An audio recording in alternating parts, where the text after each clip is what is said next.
Актюбинский центр по обучению языкам функционирует с 2007 года при областном управлении развития языков. За эти годы через его курсы прошли более 20 тысяч человек. Центр работает не только в нашем городе, но и в 6 районах региона. И преподают там местные кадры. Мы привлекаем хороших педагогов, местных кадров.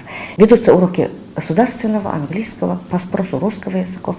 Они все соответствуют национальным стандартам, где каждый уровень состоит из 100 часов. Курсы центра доступны для всех совершеннолетних, а их преподавательский состав насчитывает 10 человек. Из-за пандемии коронавируса обучение ведется в основном в онлайн-формате. В офлайн, по словам руководства, обучается только 9% из более чем 400 действующих учеников. Также на данный момент сотрудники центра ведут курсы в офисах 9 актюбинских частных и государственных организаций. Это военные структуры, это пограничники, это ТО, ИП, это организации различные, это компании. Вот сегодня только получили приглашение от крупной компании и говорят: приходите, давайте объясните сотрудникам новый алфавит, ознакомьте нас с содержанием.